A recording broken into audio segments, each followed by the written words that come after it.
Hey everybody, good morning, good afternoon, good evening. Welcome to Beekeeping for Newbees. Thank you so very much for taking the time to listen. I do appreciate you. And as always, feel free to reach out, Jeff at beekeepingfornewbees.com. That's NEWBEES.com. Also, don't forget to check out our exclusive content. If you sign up for the exclusive content, you're going to get access to all episodes. This is going to have no commercials on anything. You'll get early release on everything that I put out. And there's also an opportunity in there to get a couple of calls with me every year in case you're running into a bind and you need a hand with something. And it helps us support the channel and invest in all the cool things that we're trying to do here. So I appreciate you in advance, especially all of you who are already members of the exclusive content. For all of you who have bought me a cup of coffee, I definitely appreciate everything that you all have done for me. So thank you. Today we're doing episode 60. This is going to be all about the hive beetles. And, you know, I kind of feel like I failed everybody on this one. And this is not like a small thing. This is kind of a big deal. As I was going through all the episodes over the years, kind of trying to figure out where I can fill in the gaps and where I can try to figure out like an episode idea where we can, you know, cover things that we haven't covered before. And I went through everything and I realized, oh crap, you know, we've talked about hive beetles. We've kind of skimmed the surface of them, but we really haven't dug in all that deep to it. So today we're going to go through all of that. We're going to talk about the life cycle. We're going to talk about the kind of damage they do, some treatment options. There are going to be a ton of links in this video to products, things that I'm going to discuss today, where you can find things, videos that are good reference material. So be sure to check out the description, go through those links and get that extra information because it's going to be pretty useful. Now, before we really dive into everything today, I wanted to send a quick thank you to the Southern Adirondack Beekeepers Association. So these folks are based out of New York, absolutely beautiful part of the country. If you've never been there, you got to get up to the Adirondacks. I was very fortunate years ago. I had a small business and I was able to co-sponsor a group of Purple Heart recipients in the Adirondack Mountains for a big hunting trip that they did up there. It was an amazing experience, but the area is absolutely beautiful. But I was just kind of browsing around online, looking for resources on things. And I was looking up the podcast specifically, trying to figure out, you know, where we can kind of expand a little bit and look at other advertising opportunities and things. And I came across a link that they have on their website recommending us as a podcast resource. So again, special thanks to the Southern Adirondack Beekeepers Association. Next here, I wanted to send a special shout out and hello to a young lady in the UK, in Wales. So Bella, thank you so much for listening to the podcast with your dad. Thank you for jumping into the beekeeping hobby early. I wish I had done the same thing myself. So I hope everything is going well for you and your family. You're doing great in, well, you're probably not in school right now, but I hope you're enjoying the summer and having a good time. And we'll look forward to hearing more updates from your dad on things that are going on with you and your beehive. So take care of yourself and we'll look forward to catching up with you soon. Okay, so what is the small hive beetle? The small hive beetle is a beetle that shows up in your hive and it's small.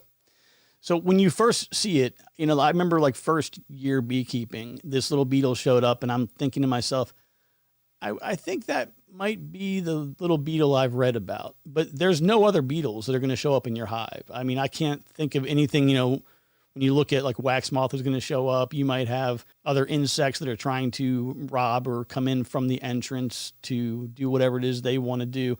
But as far as things that actually get inside the hive, if it's not some kind of a larvae of the wax moth or something else, there's not a lot of other things you would see. So if you see a tiny black beetle, and for those of you watching, not listening, but if you're watching via YouTube, I'll put up a nice picture that you can see. But it is a small little black beetle. Now, these beetles are not originally native to the U.S. They co-evolved with African honeybees, and we've had them here in the U.S. now for several decades. Now, the African bees, or the ones here in the U.S. that are Africanized, they actually do a pretty good job of managing small hive beetle. And we'll talk about some of the management stuff as we get further into it. But some of the traits and characteristics of the hive beetle is they're very elusive. It's kind of like if you've ever seen or been somewhere. I'm laughing. It's all right. I'm going to go on a quick sidebar here. So when I was a kid, my mother and I, you know, my parents got divorced and my mother and I were living together in this townhouse. It was a nice townhouse. It was a nice neighborhood. But there was like crappy construction, like the construction of the homes, those townhouses didn't have like modern day dividers between each of the townhouses. I'm sorry, I can't help. So when I was growing up, we had roaches, like cockroaches, that lived in our townhouse in this home. We didn't bring them there. We didn't live dirty. We didn't live nasty. It's just that they could literally go under the wall from our townhouse and go right next door to the neighbors. They could just go back and forth. So every time that we sprayed, the bugs would just go through the walls to the next door neighbor's house, hang out over there for a little while, and come back in a few weeks. So it's just a weird sidebar there. But if you've ever turned on a light, or you've seen a video or a picture or something somewhere where the lights go on and the cockroaches scatter, like that's what hive beetles will do. So you turn the lights on and by opening up the hive, and they're going to start going in all different directions. Now, when you just look at them, you just think, okay, it's a little beetle. Like, what's the big deal, right? So they're very resilient. They can live, 6 months or more inside the hive. You can have several overlapping generations of them within a season inside your hives. The adults are strong flyers. They can easily disperse to other hives. They can travel with swarms. And worst of all, they can actually overwinter inside the hive, inside the cluster with your bees. Now, the one thing I'm sure everybody wants to hear about is, what do they do? What kind of damage do they do in the hive? And we're going to get to that. But before I do, I want to talk about the life cycle. I want to talk about how they go through their development. So they pupate in the ground. So they will emerge from the ground as a beetle, and they'll go into a hive. They can fly into the hive. They can just walk up the stand into the hive. They're, again, with that darker color, really easy for them to walk in at night without being seen. A lot of times they'll walk by in the day and they'll just scurry through real quick and try to get to a hiding spot as fast as they can. So once they're in the hive, they have a couple of primary goals. They want to get a snack for themselves. Obviously, they want to eat, but their goal is to reproduce as quickly as possible. They will lay eggs in brood. They'll lay it in honey, in nectar, pollen, anything that they can get into that is a food source. They will absolutely use that as a space or a place for them to lay eggs. They'll lay it inside with brood. Again, they'll lay it anywhere. And in addition to all the places where bees are keeping things that they like to lay eggs, they'll also go into like cracks and crevices and things and hide in little spots that the bees can't reach, and they'll lay their eggs in there. So when the hive is nice and warm in the summertime, it's like a giant incubator for hive beetle larvae and hive beetle eggs. So depending on where they've laid their eggs will dictate what's first affected by the young larvae that eventually develop from those eggs. But they're like little tiny worms. They're really small, and they will grow rapidly, and they will decimate everything. They will tear up and destroy honey. Like I said, again, wherever they are, they will just eat their way through everything. Ultimately, what they'll do is once they've fully developed and they've eaten everything they can, they'll walk out the door, hit the ground, dig a hole for themselves into the ground, and then that's where they'll stay for like 3 to 5 weeks as they pupate to become an adult hive beetle.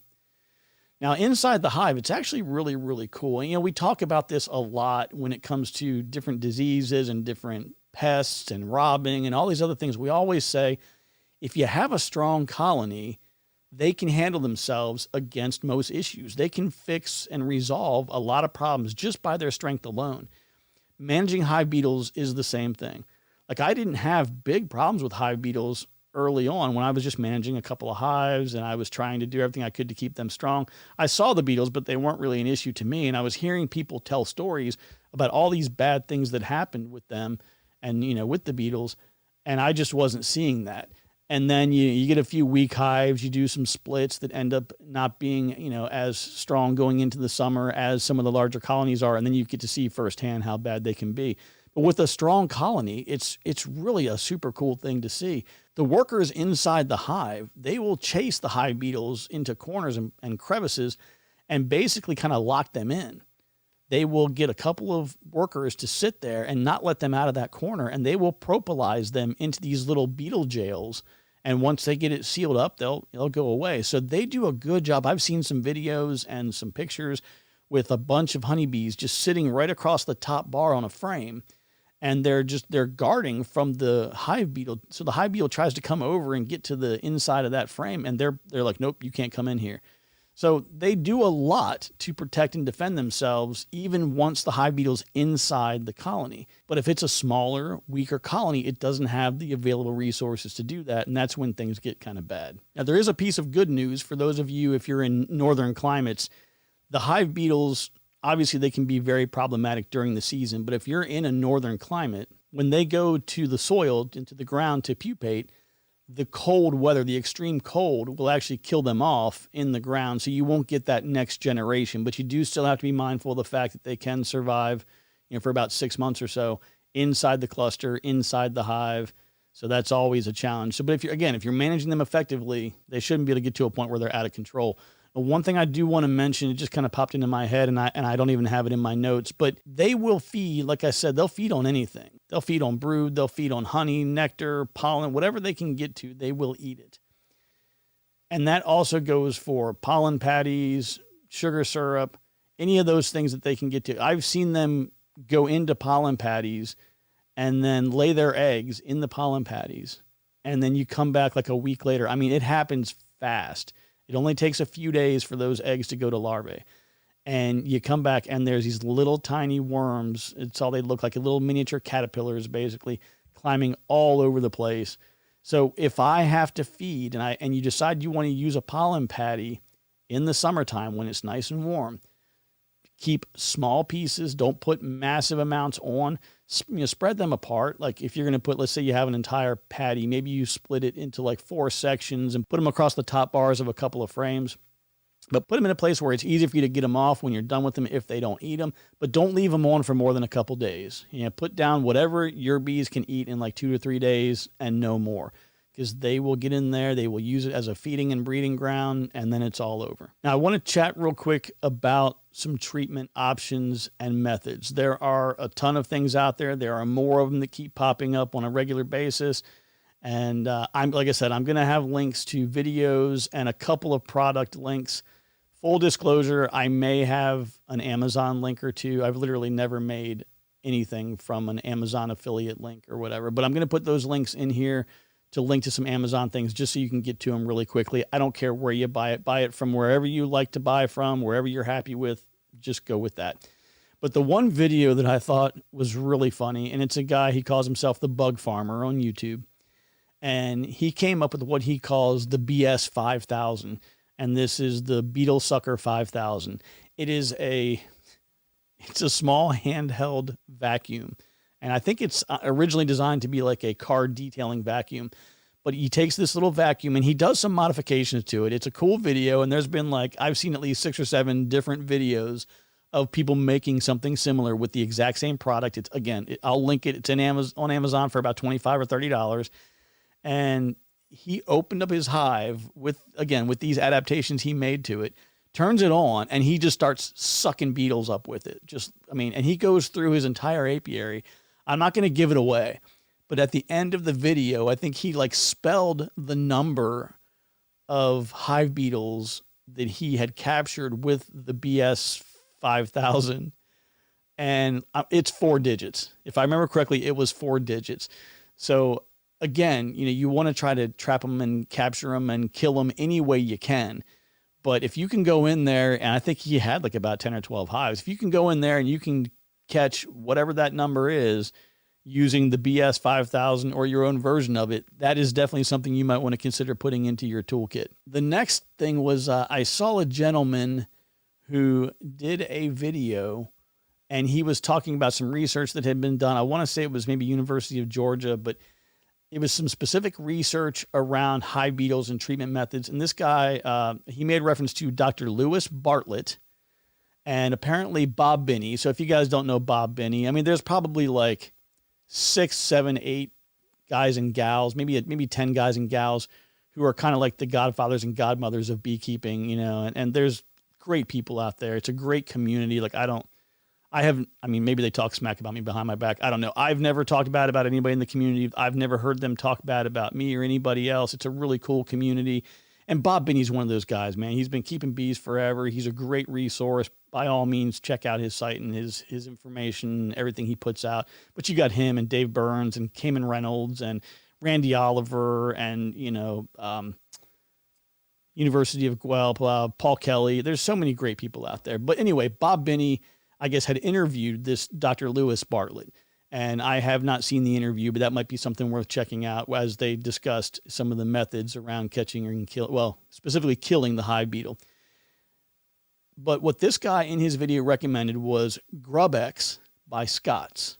So, Scotts is in the U.S. here, Scotts is a big brand of, like lawn care products and things like that. So this guy puts some of that down on the ground, in front of and around his hives, kills the grubs, works really well. And he says that he rotates the brand. So he might use Scotts for a season and then next year use a different brand and just rotate it every couple of years just to kind of keep something different in the soil so that there's no possibility of them getting used to whatever he's putting in there. So that I think is a great idea, great option. I will put, again, a link to that. So the next option we'll talk about is oil traps. And I've done a video about that, but they're basically traps that are probably, maybe 8 inches long. You put a little bit of some oil in them. I buy like the Great Value Walmart brand, generic vegetable oil, whatever the cheapest stuff is. You fill it to about 1/3 to halfway up. Drop those near the edges of your hive. The beetles will tend to move up and they go to corners. So they're not going to be just limited to the brood chamber, but I usually try to put at least 2 of them per box. And then I put them in the upper corners and that seems to work fairly well. Those are a pain in the butt. I've used them for years and they work, but they're a pain in the butt. It's really easy. I fill them outside the hive. That way, if you spill or make a mess, it doesn't end up inside the hive. But it's really easy for those to spill and get on the bees and kill whatever bees it spills on. And they're just kind of gross. They have also the ones I just mentioned are called beetle blasters, and they're disposable. You pull them out, you throw them away, you go back and put a new one in later on. There is another version of it, and I can't think of the name off the top of my head, but it is a reusable one. So it's basically the similar concept, but it has little clips that hook onto the frame. You put them inside the hive, you fill it up, and then you come back a week or 2 later, open it up, empty it, clean everything out, spray it, and then you put it back in again and kind of lather, rinse, repeat. So I think that's a great option. I've heard several people comment on those and how happy they are with them. And of course, you're also not throwing away a bunch of plastic into the landfill. So that's always a plus if you can do a little bit more for the environment there. Another one that's become a little bit more popular lately, and I've been hearing a lot of discussion around, is peppermint. People will actually buy whatever. I think generic brand is fine. I don't think it has to be a name brand, but they'll buy like regular Starlight peppermints and put them in a couple of places inside the hive. I think they break them down into maybe quarters or thirds and put them in different pieces around the hive. Apparently the honeybees like them too, so they'll kind of try to take a little drink of them if they can. But apparently the hive beetles don't like them. So I think that might be more of a deterrent. I haven't used them myself, but more of a deterrent. But I like the things that are a little more aggressive and kind of take them out of the fight. So we'll talk some more about that here in a minute. So next on the list is Swiffer pads. This is, again, another one that I haven't used myself, but if you've ever used the Swiffer mops, they have the replacement pads. And that's the actual pad that, that makes contact with the floor that you use when you're cleaning.